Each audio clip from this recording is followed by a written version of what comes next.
Making video games is a dream come true for most developers, but as we've seen it can also be a daunting journey filled with new challenges and surprises. Not everyone makes it to the finish line, and some don't even make it to the starting line. In this video, we are going to look at reasons why people quit or not even start their game development projects.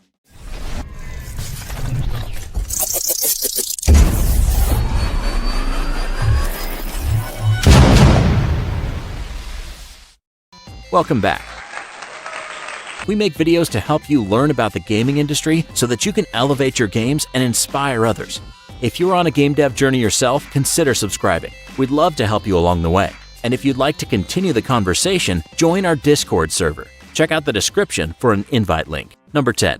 I don't have the money for it. Being a game developer is too expensive. Why is this a bad reason? Nowadays, because of so many open source projects, it's arguably never been more affordable in the history of game development to be a game developer. There are a number of free game engines out there, like Corona and Cocos 2DX. Unity has a personal license that's free for any dev with revenues under $100K. And for an open source 2D and 3D engine, try a community favorite, Godot. For art, you're spoiled with options. There's GIMP, the free Photoshop alternative, Krita, an open-source painting tool, Inkscape, a free vector graphics editor, and of course, Blender, the beloved 3D suite. Number 9. I don't have anybody to work with. We understand this. It's sometimes hard to keep motivated on a project while working alone. So why is this a bad reason? The answer is because you don't have to stay alone. Just remember, the game development community is huge, and there will always be people just like you looking for a group to work with. Here are just a few places to meet fellow game devs looking to partner up. CrowdForge. CrowdForge has a section on their site dedicated to game jams. On each jam's page, you'll be able to see each team's discipline composition and find out what roles they still need to fill. Either create and recruit your own team or join one that's looking for your skill. r/Game Dev Classifieds.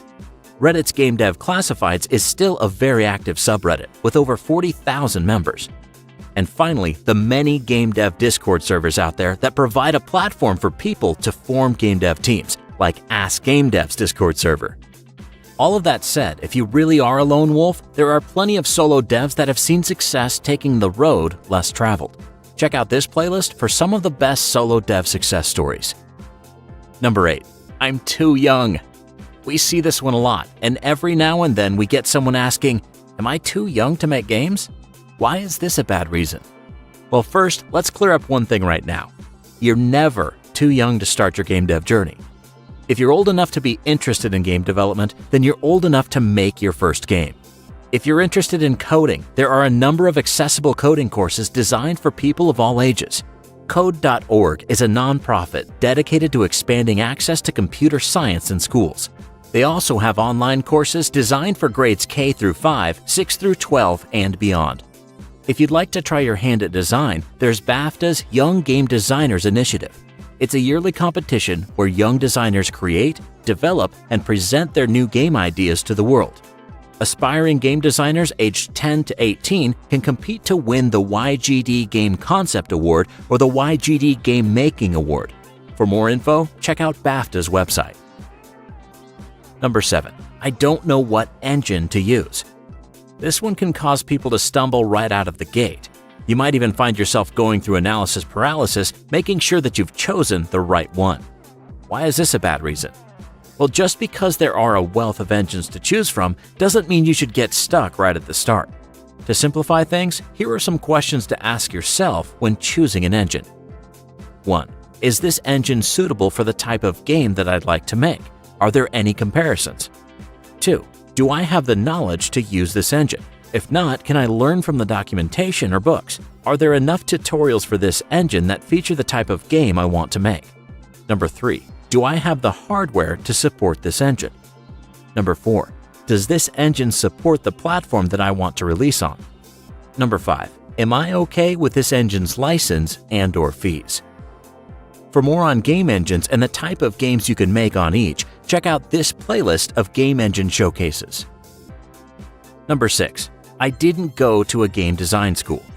Some people think that you need to attend a game school before you can start making games, and that's a misconception. Why is this a bad reason? First, we should say that going to school is never a bad idea. We don't want to dissuade you from going to a game design school. At the same time, not going to one should definitely not stop you from trying to make games. In regards to game schools, though, here's what one of our favorite indie game developers, Derek Yu of Spelunky, UFO 50, and Spelunky 2, has to say.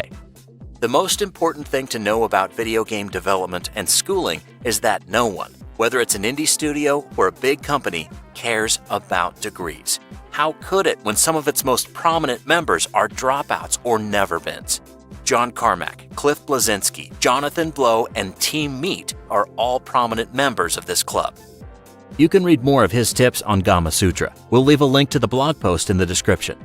If you'd like to learn about game design on your own, here are some books we recommend on design.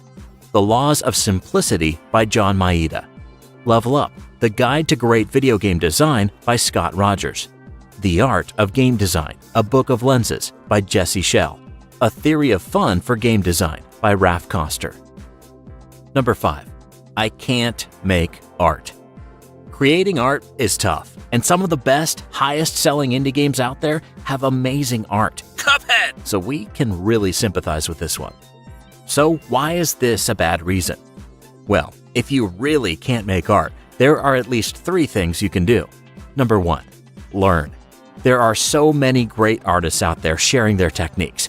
Our video on the best YouTube channels to learn about game art was just the tip of the iceberg. 2. Use simple shapes. Not all games need super complex art. We've seen games that take a minimalist approach become critically and commercially successful. Number 3. Source your art. If art is a roadblock for you, try buying an asset pack or even commissioning your artwork. For more on this topic, check out our video on how to source art for your games. Number 4. My game idea won't make any money.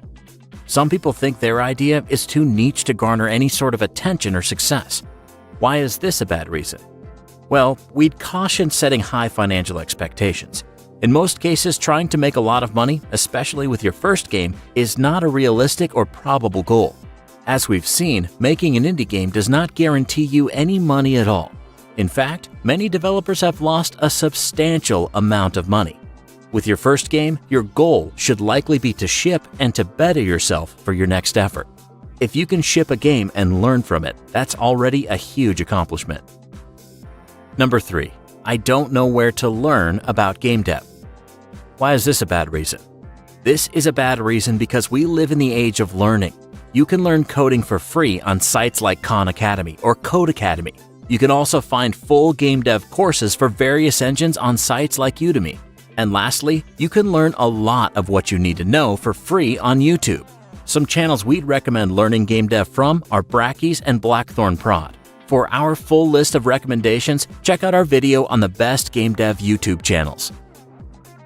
Number 2. I don't have any time. Well, this one isn't specific to game dev, as this could impact any hobby. Why is this a bad reason? Well, what we can say here is that game development is flexible. You can find pockets of time and work in small bits or learn in small chunks. Matt Ricks of the award-winning game Trainyard created game ideas and prototyped them on his netbook all during his commutes to and from work. It's also common for indie developers to work on their titles part-time on evenings and weekends before ramping up and releasing their title. We saw that in last week's community member game of the week, Mustache Amigos. Also, Daniel Mullins, creator of Pony Island and The Hex, had a full-time job for most of Pony Island's development. And finally, the number 1 worst reason to give up on your game development dreams: I can't code. Some people think that if they can't code, then they have no place in game development. Why is this a bad reason? Well, for starters, just because you can't code doesn't mean there's no spot for you on a game dev team.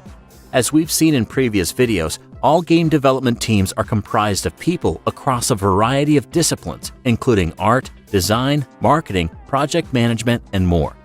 And second, you don't necessarily have to write a single line of code to make a hit game.